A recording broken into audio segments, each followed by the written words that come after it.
les coefficients des contraintes du primal. J'ai 1, 3, 1, 2. 1, 3, 1, 2. Ou encore 1, 1, 2, 3. Ou encore 1, 1, 3, 2.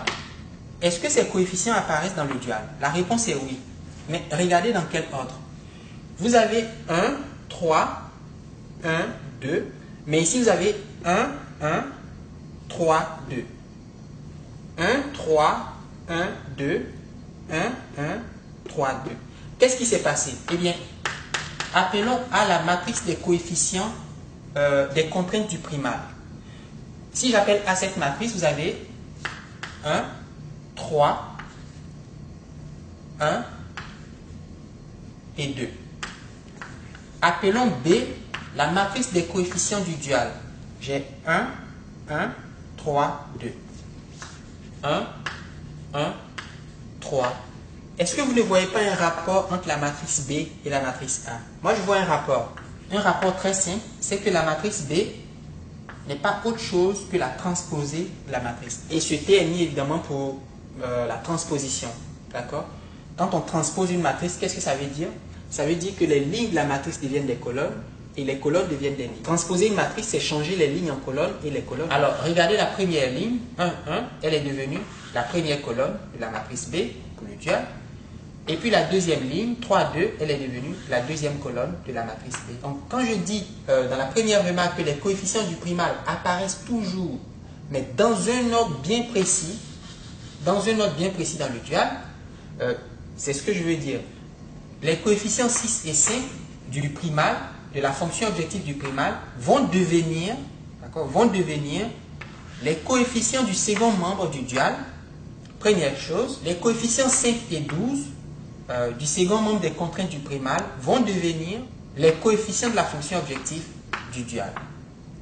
Et puis dernière chose, la matrice des coefficients du primal, d'accord, la matrice des coefficients du primal sera transposée, transposition,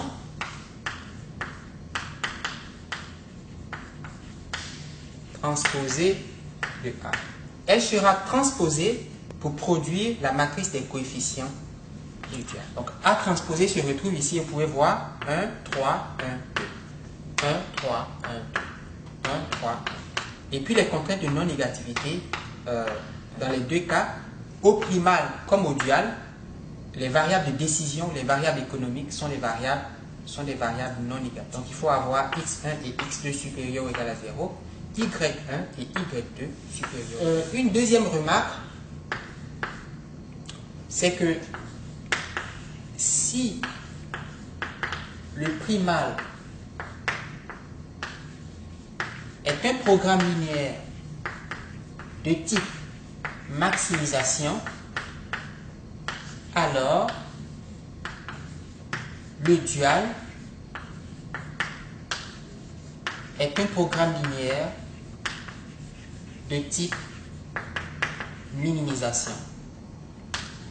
Et inversement. Et inversement, je veux dire par là que si le primal est un programme linéaire de type minimisation, alors le dual sera un programme linéaire de type maximisation. Donc si vous changez max en min, vous changez min en max. Le primal est un programme linéaire de type maximisation, comme c'est le cas ici.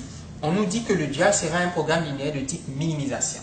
Mais si le primal était de minimiser une fonction objective, le dual serait de maximiser une fonction. Une troisième remarque qui n'apparaît pas explicitement au tableau, c'est que tout primal possède un dual. Tout programme linéaire primal a nécessairement un programme linéaire dual qui lui est associé, qui lui correspond. Avant de passer à des exemples, je voudrais parler de ce qu'on appelle la forme standard d'un programme linéaire primal et du dual associé. Il y a une forme standard, et d'ailleurs l'exemple que j'ai pris, le primal est sous la forme standard. Le primal est sous la forme standard et le dual aussi. Donc, qu'est-ce que la forme standard? Forme standard pour le primal. Et puis, ici, pour le dual. La forme standard du primal est toujours de maximiser quelque chose, de maximiser une fonction objective. Et je vais appeler cette fonction objective Z. c'est un vecteur C transposé multiplié par un vecteur X qui est le vecteur des variables de décision du problème. Ici, par exemple, X est égal à X1, X2, dans cet exemple, et le vecteur C est égal à 6, 5, c'est le vecteur des coefficients de la fonction objective du primal. Mais comme j'ai mis ici T, alors si vous prenez la transposée de ce vecteur, vous avez 6 et 5. Par conséquent, Z égale au produit scalaire de ce vecteur ligne par ce vecteur colonne. Vous voyez, Z égale à 6x1 plus 5x2, et c'est le produit scalaire 6, 5 par x1, x2. Donc C transposé fois x, c'est 6, 5 fois x1, x2 pour cet exemple. Et on sait comment faire un produit scalaire. Vous faites 6 fois x1 plus 5 fois x2, ça vous fait bien Z qui vaut 6x1 plus 5x2. Ok? Donc max Z égale à C transposé fois x,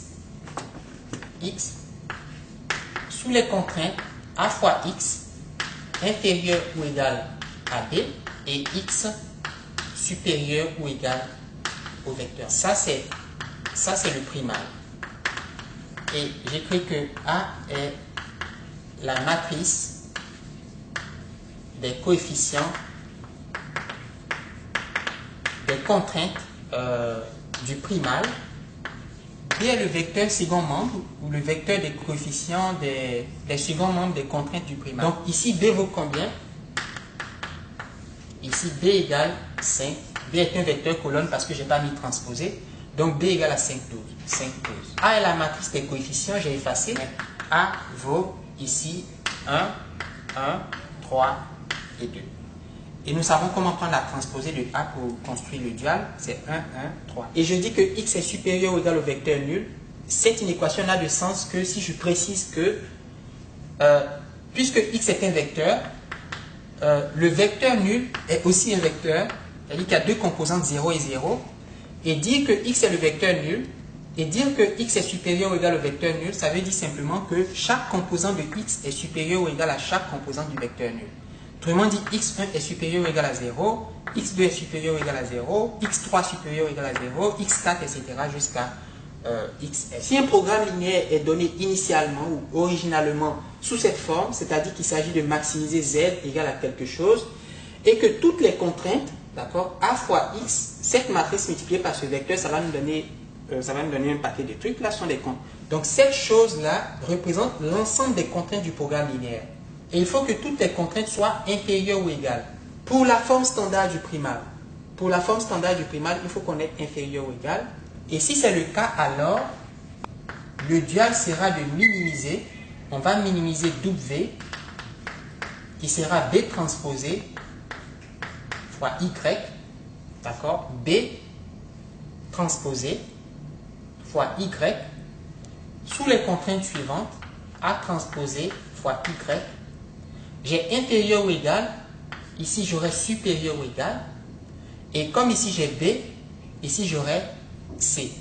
Donc je mets ici C, j'ai x supérieur ou égal au vecteur nul, donc toutes les variables du dual sont non négatives, c'est-à-dire positives ou nulles, et ça c'est le dual. Donc il est très facile de trouver le dual d'un programme linéaire dès que ce programme linéaire est sous la forme standard. Ce qu'on appelle la forme standard, c'est ceci.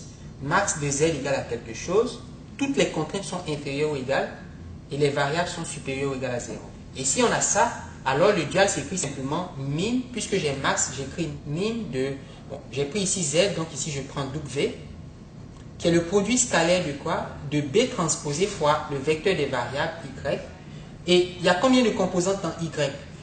Il y aura autant de composantes ou autant de variables du dual que de contraintes du primal. Donc s'il y a deux contraintes au primal, le vecteur y aura deux composantes et on va écrire y égale y1, y2. Mais si le primal comporte trois contraintes, alors il faudra ajouter une troisième variable, etc. Donc autant de variables du dual ou de composantes du vecteur y, qui est le vecteur des variables du dual, que de contraintes au primal. Et les contraintes du primal, c'est A transposé, la transposée de cette matrice multipliée par le vecteur des variables supérieur ou égal à C, où C est le vecteur des coefficients de la fonction objective du primal. Et puis y est supérieur ou égal au vecteur.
Voici notre programme primal et on veut trouver le dual. Il faut se demander si ce programme primal, ce programme linéaire est sous la forme standard. S'il est sous la forme standard, alors on a gagné, puisqu'il suffit de remplacer max par min et puis d'appliquer mécaniquement, systématiquement, mais vraiment bêtement, tout ce qui est écrit ici. Alors qu'est-ce que j'ai? J'ai max, j'ai inférieur ou égal, et puis les contraintes de non-négativité. Donc j'ai dit ce primal est sous la forme standard. Par conséquent, son dual s'écrit. Son dual est un programme linéaire qui va s'écrire min de W égale B transposé fois Y, mais il faut d'abord trouver Y, ou du moins le nombre de variables dans Y. Le primal a une et deux contraintes, donc Y va comporter deux composantes. Et si vous faites B transposé, alors B c'est quoi? B c'est 11, 7. Donc B transposé c'est 11, 11 et puis 7. Vous allez avoir, si vous voulez, 11, 7 multiplié par Y, c'est-à-dire multiplié par Y1, Y2. Et je n'ai pris que deux composantes parce qu'il y a une contrainte et deux contraintes. Alors, A c'est 5, 2, 2, 3. 5, 2, 2, 3.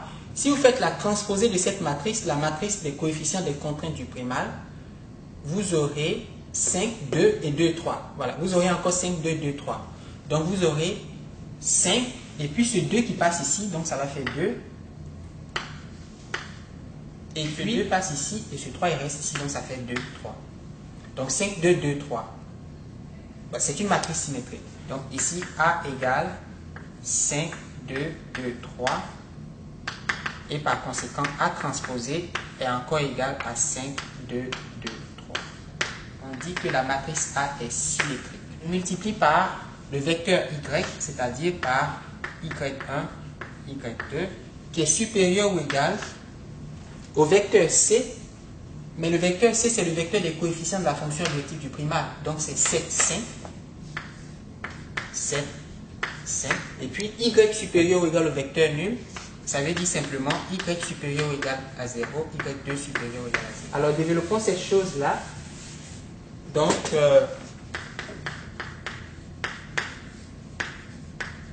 j'ai min W égale.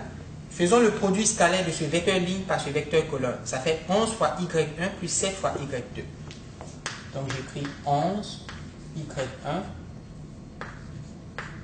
plus 7 Y2. Et les contraintes, 5 fois Y1 plus 2 fois Y2 supérieur ou égal à 7. 5 fois Y1 plus 2 fois Y2 supérieur ou égal à 7. 5 Y1 plus 2 Y2 supérieur ou égal à 7. 2 fois Y1 plus 3 fois Y2 supérieur ou égal à 5. 2 fois y1 plus 3 fois y2 supérieur ou égal à 5 et les contraintes de non négativité. Voici le dual cherché.